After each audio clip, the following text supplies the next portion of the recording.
Nós celebramos o 29º domingo do tempo comum e a palavra de Deus nos exorta, dentre tantas coisas, sobre a importância da oração, que não pode ser apenas um momento em nossa vida, tanto que tem uma expressão bastante utilizada que vai falar sobre vida de oração. A oração não é uma circunstância, um momento. Ela não pode ser somente esse momento no qual você vem aqui no domingo celebrar a Santa Missa.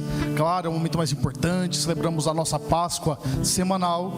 No entanto, nós temos que de fato entender a importância dela. Olha, a nossa geração é uma geração muito corrida, não é verdade? Você percebeu que, não sei vocês, a impressão que eu tenho é que eu estou sempre correndo atrás de alguma coisa, sabe? Nunca eu estou com os horários organizados, não é? A gente está sempre apagando incêndio, sempre com coisa, não é? Sempre assim. E nisso, atividades como rezar acaba sendo coisa que você não faz, gente. A verdade é essa. Não sei como que funciona. Mas o problema aqui está na incompreensão que temos e de não entendermos que é uma coisa que não é uma possibilidade. Jesus fala da necessidade de rezarmos sempre, sem nunca desistir. E é curioso a imagem que ele nos apresenta logo na primeira leitura.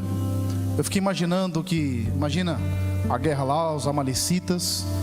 Aí Deus pede para Moisés falar com Josué, forma uma galera e vão para o palco, o povo lá, e vai para a guerra. E é curioso um aspecto: enquanto Moisés está com as mãos levantadas, o povo de Deus tem vitória.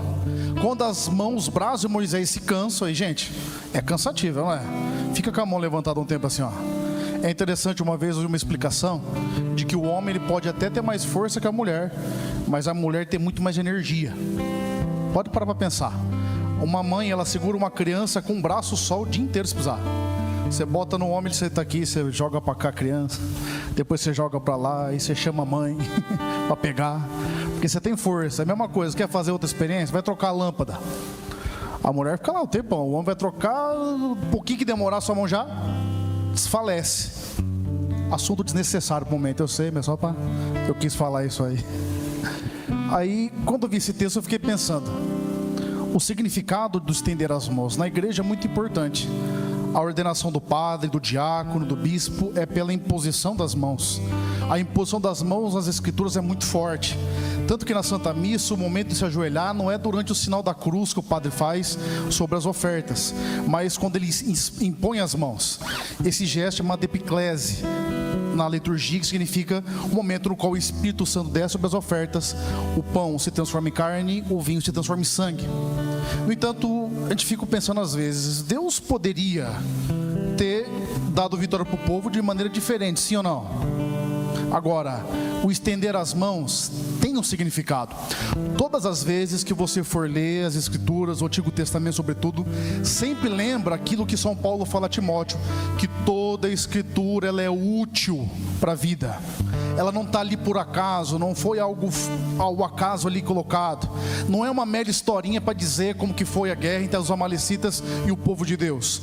Tudo que está no Antigo Testamento é uma antecipação imperfeita na história da manifestação perfeita que acontece em Cristo. Tudo, exatamente tudo.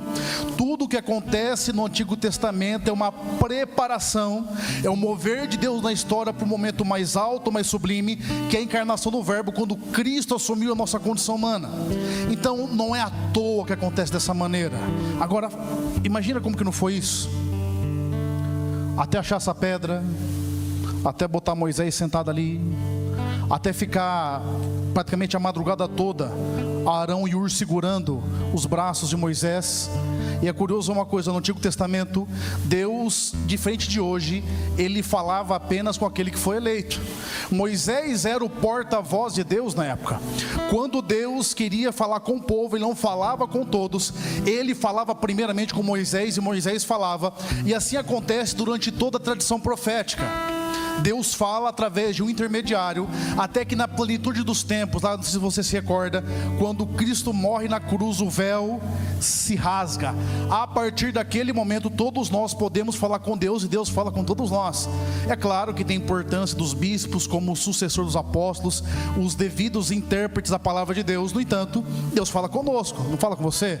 Através da Escritura a gente não pode dizer e falar com cada um de nós. É assim que acontece hoje. No entanto, qual que é a imagem que é trabalhada na primeira leitura? A imagem do católico é uma imagem que tem que estar com as mãos sempre estendidas em oração. Aqui deixar a mão desfalecer é você entregar os pontos, é você desanimar, é você desistir, é você parar. E muitas vezes nós somos desse jeito. E nós não rezamos, para retomar algo que eu disse no começo, porque nós temos dificuldade de entender a pertinência prática da vida de oração. Eu já usei com vocês várias vezes a expressão, mas ela cabe bastante aqui, a diferença entre cansaço e o estresse, lembra?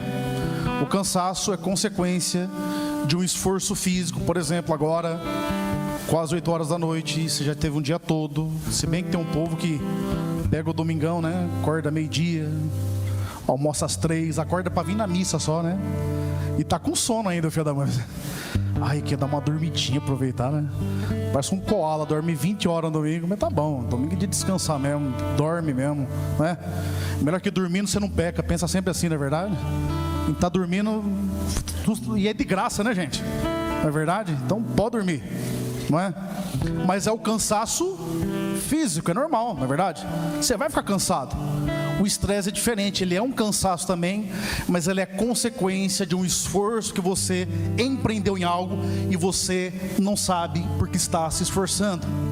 O problema da nossa geração é exatamente esse. Nós somos um povo estressado, um povo ansioso, um povo cheio desses problemas, porque nós fizemos uma cisão na percepção das coisas, na percepção da realidade. E o grande problema, e não é nenhuma questão filosófica, a gente não sabe o que está no mundo, gente, você percebeu? Você vai tocando aí, você quer casar, mas para que você quer casar? Não, porque você começa a perguntar para as pessoas, às vezes quando está na direção, a pessoa vem entrando em desespero, fala, nossa, o que eu estou fazendo da minha vida? Mas por que você vai? Por que isso, por que aquilo? Porque a gente perdeu essa referência. E por isso a gente está solto no mundo e vai indo. Tem um autor inglês, o Chesterton, que dizia que a imagem, olha, que ele é do século passado, dizia que nós somos que nem um povo que subiu no ônibus aí e bora, sabe?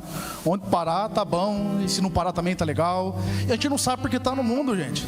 E essa ausência de finalidade faz com que nós não entendamos a importância da oração e da dimensão espiritual da vida.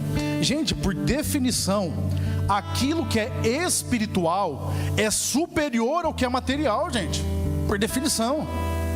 Só que nós vamos vivendo na dinâmica da matéria, fazendo as coisas. E eu sei que não estou dizendo que você é um desorganizado, que você faz por fazer, mas a gente perdeu essa importância do que é espiritual. Eu fico pensando, a visão, por exemplo, que o homem no geral tem da igreja, não o homem, vocês aqui, que rezam, né? Mas você vai conversar com meu pai, por exemplo. Se eu falo com meu pai, pai, você não vai na missa? Ele fala, não. Ele falou, sou bom. Ou seja, vai na igreja quem é ruim, né? Porque o pessoal tem uma ideia que a igreja tá os doidos, os loucos, os cabados, né?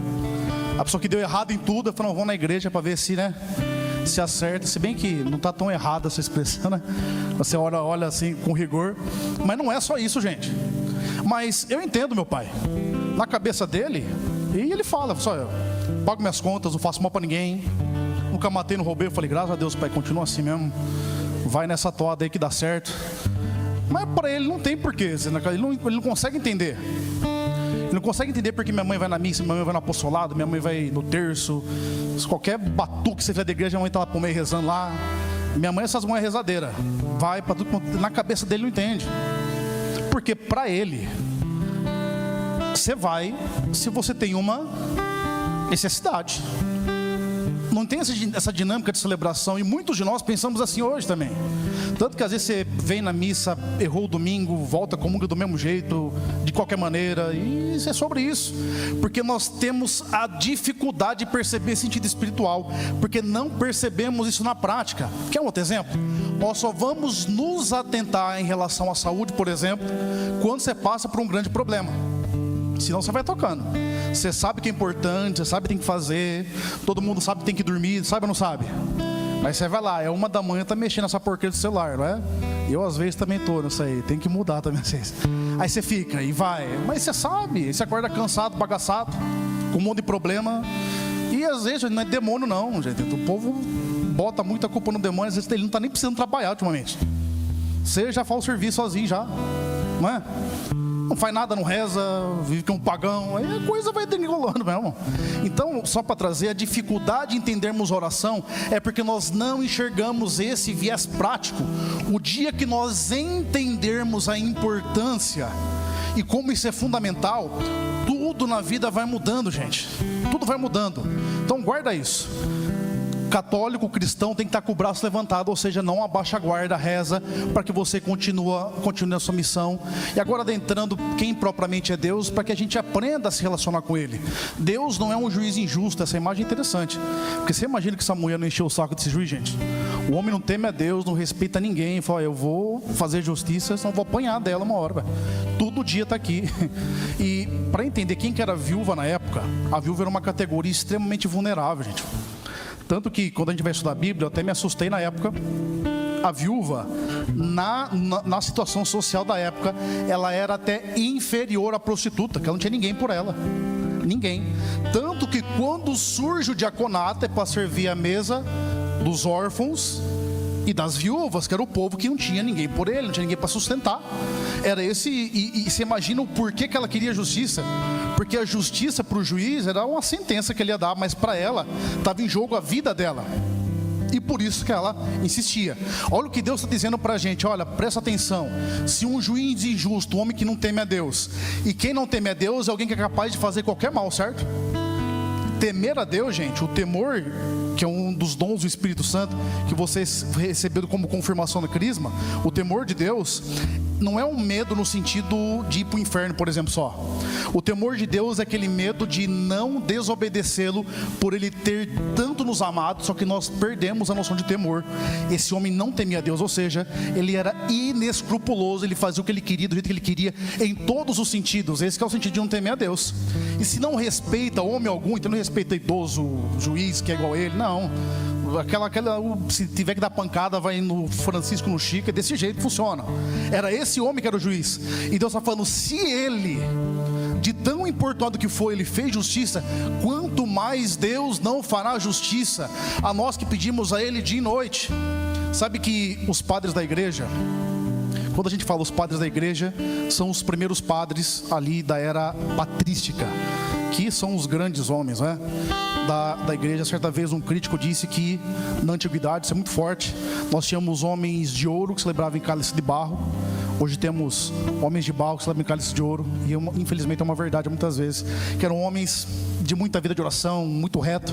Então os primeiros padres da igreja diziam que Deus não nega nada a alguém que é injustiçado, alguém que sofreu uma injustiça. Deus está atento aos que são injustiçados. Por mais que nós não vejamos no momento, hora ou menos hora, a coisa acontece, gente. Não se esqueça disso. Entenda, o princípio de semeador e ceifa, ele funciona. O que você semeou, você vai colher. Então toma cuidado com o que você tem semeado. Sejam atitudes, sejam palavras, seja na sua vida financeira, o que você semear, exatamente você vai colher. Então esse cuidado nós temos que ter. E quando olhamos para Deus, é um Deus atento às nossas necessidades, atento àquilo que somos, com quem nós podemos de fato falar.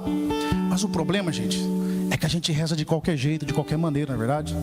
E muitas vezes nós só rezamos quando a gente quer algo. Sabe aquele católico de novena? Não, nada contra a novena, né? Mas ela faz novena e a novena não é que ela quer converter, quer convencer Deus, né? Não, porque tem que fazer, sabe? Nós somos um povo de alta performance muitas vezes. Quantas pessoas não acordaram de madrugada com o Frei Gilson, né? E até hoje eu não entendo, o povo acorda no Frei e fica me marcando. Eu falei, não tô lá, velho. Eu não consigo entender isso, né? Tá com as freiras do resto. Eu falei, não tô lá, eles não me chamaram para rezar lá ainda, né? Chamou, mas eu não quis ir. Falei, Frei, eu tenho missa 5h30, não dá para ir rezar com o senhor, viu? Mentira. O pessoal pensa que é verdade depois, né? Aí a pessoa acorda a madrugada toda com o Frei Gilson, 4 da manhã. Aí não reza mais nem uma Ave Maria o resto do ano. É que nem uns católicos de quaresma, sabe? vem na missa diária, vem na procissão da penitência, vai em tudo, mas depois também some. Às vezes eu fico pensando se morreu, se foi sequestrado. Aí no 24 de dezembro, véspera de Natal, volta de novo. Mas tá bom, tá voltando ainda, não é verdade? Mas por que eu estou dizendo isso? A gente vive uma procura por performance religiosa e não uma vida de fé de verdade. E é muitas vezes isso que faz com que nós não entendamos oração, gente. Porque a gente foca no exagero, a gente foca numa performance, só que a gente não reza de verdade, sabe? A gente não confronta a vida, porque a vida de oração de verdade, quando nós olhamos para a palavra, ela vai olhar para mim e para você, e tudo que é de ser vergonhice nossa vem à tona. Isso que é uma vida de oração de fato. É quando você se coloca diante de Deus rezando e você consegue ver aquilo que tem que ser mudado, transformado. E isso que é a vida de oração de verdade. É por isso que a tradição mística da igreja, seja os primeiros padres, seja o momento alto para mim, que são os carmelitas, São João da Cruz, Santa Teresa d'Ávila, cuja memória celebramos dia 15 de outubro, dia do professor inclusive. É um povo, gente, que Deus, ele não era uma possibilidade, era real. Tão real quanto... Sabe essa pessoa que está do seu lado aí? Dá uma chacoalhada nela aí para ver se está acordada. E tem um pessoal aí que fala assim... Sabe essa pessoa? Para esses místicos, Deus era tão real quanto. Aí você fala, para mim também é... Eu provo para você que às vezes não. Porque a gente acredita em Deus, sabe dele, mas muitas vezes a gente vive como se Deus não existisse. É o ateísmo prático. É por isso, gente, que nós temos que entender. Tem gente que é religiosa demais, mas não é evangelizada não, sabia? O Papa Francisco, em 2016, ele lançou uma carta, um livro. Vocês chegaram a ler, um livro curtinho, muito bonito, que chama Que Deus é Misericórdia, o rosto de Deus é misericórdia, se não me engano. Foi naquele contexto, 2016, não, acho que 2013, por causa do ano da misericórdia. Inclusive aquela ideia da água suja, eu peguei desse livro dele, que ele usa lá das bodas de Caná, um livro muito bonito. E ele falava que tinha um rapaz que se confessava todo mês, rezava o rosário todo dia, mas ele achava normal, para ele era tranquilo, ele ser casado e manter relação sexual com a empregada doméstica. Ele era normal. Rezava o rosário, confessava, comungava de joelho, inclusive, sabe? Piedoso. Mas entende? São corrupções. A pessoa, ela é religiosa, mas não reza de verdade. Porque quando a gente começa a rezar de verdade, gente, a vida vai mudando, os pecados vão aparecendo, a necessidade de transformação vai surgindo. E aí que nós vamos entendendo de fato a importância de rezar. E muita gente já não reza mais porque vive um estado de aridez, de secura espiritual. Então, sabe, tanto que hoje, sabe qual que é o grande desafio da evangelização, gente? Nós somos um povo que está muito viciado em dopamina. Então, tem que estar música desse jeito, tem que ter essa iluminação. Não estou falando que é errado você ter espaço, mas não estou dizendo isso. Mas se a sua experiência de fé está condicionada a isso, você não está rezando ainda não, gente. Sabe? Eu tenho que sentir um negócio, sabe? Se não sentir um arrepio, um calafrio, isso é gripe, gente. Não é Deus não, né? Se o coração meu não acelerar... Você está procurando um Deus, não. Outra coisa está procurando, não é? Então, gente, isso não é oração não, gente. Não é. Muitas vezes quando Deus vai falar com você, não vai ser nessa sensação gostosa não. Às vezes até é ruim você sentir isso, porque você vai condicionando Deus a um sentimento, sabe? Não estou falando que Deus não se utiliza dos sentimentos, mas não pode ser só sentimento, gente. Porque entenda uma coisa: conversão, mudança de vida, não está relacionado a gente fazer o que a gente gosta e quer toda hora. Não está. Para viver uma dinâmica de fé, tem hora que você vai ter que, na maioria das vezes, fazer aquilo que você não quer e não está com vontade. Eu vou dar um exemplo. Nós temos colocado as confissões aqui das 8 às 9 horas. Desculpa o que eu vou dizer: 99% dos católicos não sabem confessar. Não sabem. Não sabe, não que eu fique julgando, não. Hoje eu sou padre faz tempo, a gente escuta, ajuda no que dá. E tem uns que não vão aprender porque não quer aprender também. Porque muitas vezes a pessoa ela vem só com um sentimento de culpa. Só que deu absolvição, passou o sentimento de culpa, ela volta do mesmo jeito. E fica nesse frenesi, sabe? Ou se não, gente, A gente não entende que, por exemplo, arrependimento. Tem coisa que você fez na sua vida e você bem claro para você, você não vai se arrepender porque foi bom, não é verdade? Gente, entenda uma coisa com muita clareza: se pecar fosse ruim, ninguém pecava, não é? Só que tipo de prazer que é um prazer momentâneo, circunstancial, é uma pretensa alegria que não é capaz de encher o seu coração.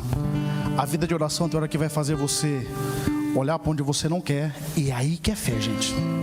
E assim eu queria encerrar com vocês. Fé mesmo, ela não é sentimento. Olha, Santa Teresa de Calcutá, ela não tinha um sentimentozinho bom para ajudar os pobres, não. E quando a gente fala de pobre, gente, não é o pobre que a gente vê aqui não, viu? Você já viu os vídeos da Índia, como que é na Índia, né? A higiene lá, né? Agora você imagina os pobres de lá, como que não é? Eram os últimos dos últimos dos últimos. Ela fazia porque ela tinha fé. É enxergar o Cristo no outro. Quer tomar outra sapatada? Levanta a mão os casais aí. Levanta? Pode levantar. Pode baixar. Sabe quem que é o Cristo para você? É o seu cônjuge. Fala para ele: você é Jesus para mim. Você fala: padre, mas que Jesus forgado, viu? Esse Jesus aí tá precisando. Eu acho que não é não, mas é isso aí. Quando você vai casar lá, o padre, tem um pessoal que fala: eu vou casar com você. Fala: comigo não vai não. Você casa vocês, o padre ele é uma testemunha em nome da igreja. Os ministros do sacramento do matrimônio são os cônjuges. Cristo participa dessa união. É o seu Cristo aí. Ama ele, fazer o quê? Não é? É esse aí mesmo, não tem jeito não. Padre, tem um jeito? Não tem. Guarda essa frase: só tem um jeito. Que jeito, padre? Jeito nenhum. É esse aí mesmo. Isso já resolve um monte de problema. Fala: esse Jesus, então eu vou com ele até o final. É esse mesmo, e bora, e vamos pra cima. Gente, fé é isso. Agora, pode falar brincando, mas os casais, a vida é um mar de rosa, sim ou não? Claro que não, gente, não é? Mesmo o pessoal romantiza muito maternidade e paternidade, dá um trabalho demais, não é, gente? Criança, olha, você ouviu uma expressão, até repeti para vocês semana passada, que filho primeiro dói no bolso, né? Mas depois ele sopa a cabeça, pior ainda. Nunca mais você perde preocupação com o filho. É vida concreta, gente. Mas pela fé você vai iluminando a palavra. Por que eu estou dizendo isso? Se nós não entendermos que a gente tem que parar e rezar, e você não vai ter vontade. Você não vai acordar um dia: eu vou rezar. Olha, eu vou participar de um retiro essa semana. É um sonho meu conhecer essa freira. Eu estou até com medo dela morrer, porque tá, né? Porque eu sou tão azarado, gente. Capaz da mulher Deus levar. Desde os 13 anos eu queria conhecer essa mulher. Uma freira, irmã Bridget McKenna, fantástica, uma santa. Eu vou conhecer, em nome de Jesus. Reza aí para aguentar pelo menos 2 dias de retiro lá. Porque ela já era bem velha quando eu conheci, sabe assim, no livro, assim, bem, mas assim, bem. Hoje, sabe quando vai morrendo tudo, só sobra ela? Sobrou ela só por coisa. Os que eu queria conhecer, Deus levou tudo já.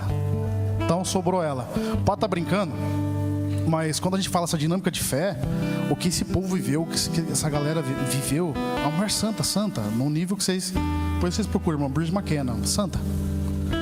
A fé, gente, vai fazer você enxergar além do físico. Você não vai enxergar ali na hora. É por isso que muitas vezes, quer salvar seu matrimônio, olha que está Cristo ali, bota fé. É na fé que você vai andar. Porque chega uma hora que, humanamente falando, gente, não vai nada. Sacerdócio também, gente, não acho que é fácil não, né? Claro, eu vou para casa, eu estou sozinho, é uma benção mesmo. Então vocês morram de inveja, né? É uma benção, mas tem seus desafios, gente. A vida concreta tem problema concreto. E o que é o homem e a mulher de fé? É aquele que se coloca em oração e entende. Essa freira que eu estou falando para vocês, a irmã Bridget, a me marcou muito quando eu li o livro. Eu tinha 13 anos quando eu li esse primeiro livro dela, Milagres Acontecem de Fato. Ela é uma mulher que todos os dias, não é um dia sim, dia não, todos os dias, todos os dias, ela passa 3 horas diante de Jesus sacramentado. Todo dia. Ela vem para o Brasil, o povo já sabe que 3 horas vai morrer em adoração, e não, isso é inegociável. Todo dia. Tem um porquê, gente. Mas se você vê o ministério dessa mulher também, gente, o que Deus opera através dela. Outro que Deus levou, que eu era louco para conhecer, o Padre Rufus, exorcista indiano. Toda semana, o último dia mais cansativo, ele passava a madrugada em adoração. Você já viu? O homem chegava, o capeta ia embora. Ele era desse jeito. É um ministério poderoso. Por quê, gente? Porque rezava.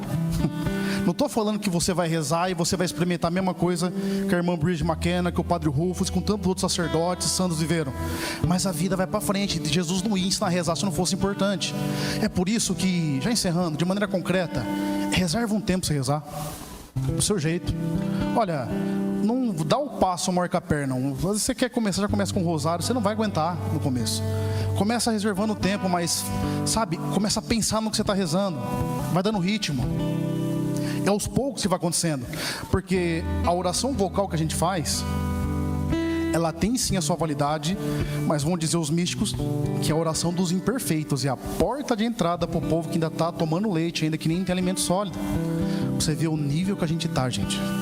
A gente tem que começar a rezar, senão a coisa não vai para frente. Por isso faz um exercício a semana, para um tempo, reordena a sua vida, bota Deus em primeiro lugar.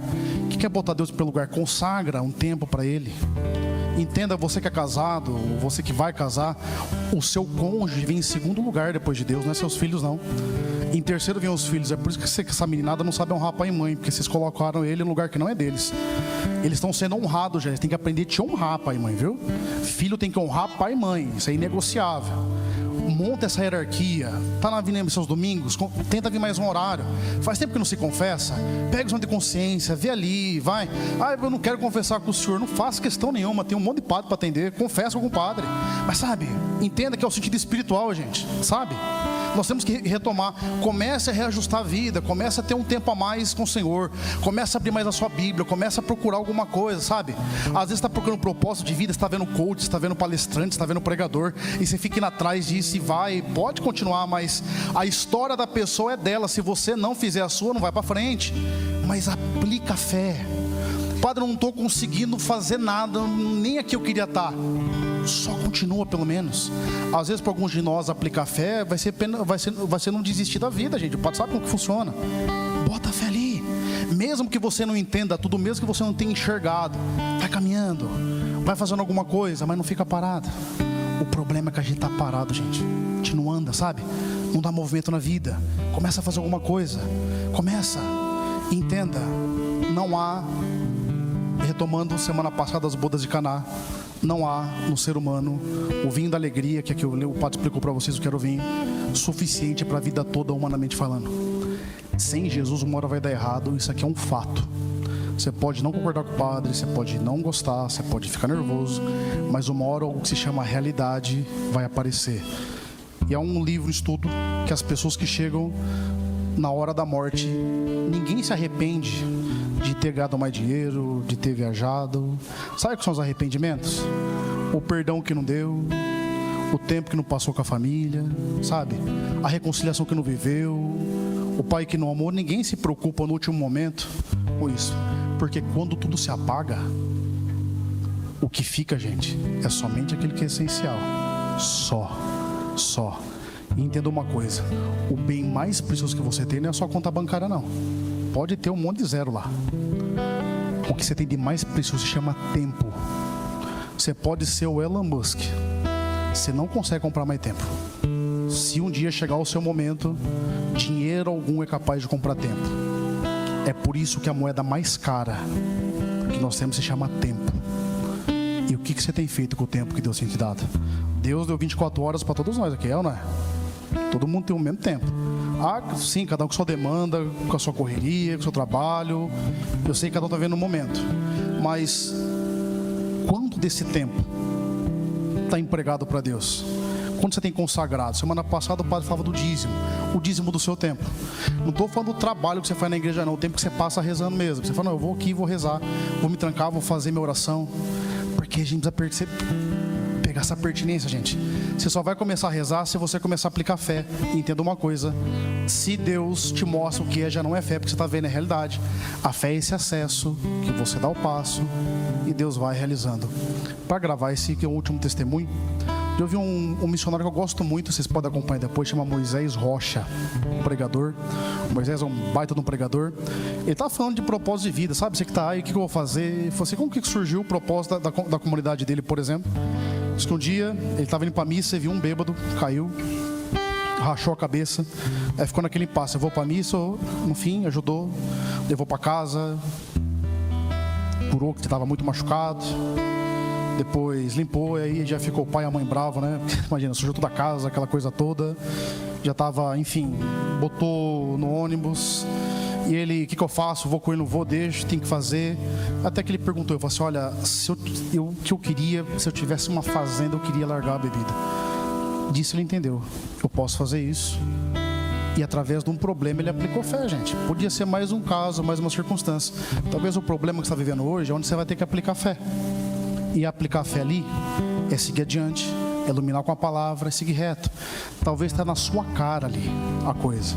Só que você está olhando o exemplo dos outros, está olhando de maneira diferente, você quer viver a história da outra pessoa e não a sua. Talvez a história bonita vai ser você reconstruir seu matrimônio, a história bonita vai ser você reconstruir uma vida de fé daquilo que você foi perdendo, e só vai ser possível através da oração. Escuta suas dores, escuta os seus sofrimentos, que elas têm muito de Deus para te dizer, tem muito do Senhor para ser aprendido, mas desde que a gente tenha humildade de ouvir o que está acontecendo. Feche os seus olhos, baixe a sua cabeça. Peço ao Senhor essa graça hoje. Talvez esse sentimento que você passa hoje é o diagnóstico que você precisa para entender o ajuste que tem que ser feito. Eu não sei se é uma angústia, se é um vazio que você tem passado. Eu não sei se você está se sentindo perdido, perdida.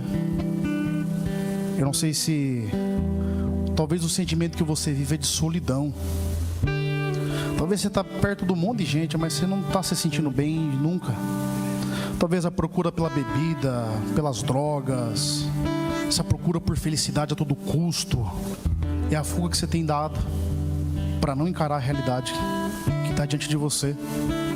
Talvez essa realidade que está diante de você hoje, pela oração, vai ser muito dolorosa. Talvez vai ter que perdoar alguém. Talvez o perdão é para o seu pai, é para sua mãe. Talvez o perdão no relacionamento que deu errado. Talvez você vai ter que se perdoar. Mas não tem como. Eu não aceito. Não vai resolver nada se não aceitar. Você não está no controle das coisas. Aceitar não é dizer que está certo, que você gostou do que aconteceu. Aceitar é dizer que a realidade é essa. E é essa que você consegue mudar se você der o passo. Mas faz o que tem que ser feito. Se você tem vivido uma vida dupla, seja íntegro. Volta para a caminhada. Volta para o caminho certo. Entenda, o que você semeia, você vai colher, uma hora vai colher. Tarda ou menos, uma hora a coisa acontece. Começa a resolver sua vida. Talvez você tenha tido uma fraqueza muito grande em algum aspecto da sua vida. Começa a rezar mais. Faz o que tem que ser feito, realiza. Vai executando, vai praticando os princípios. Mas começa a fazer alguma coisa. Viva uma vida de propósito, viva uma vida de sentido. Dê um passo. Amém?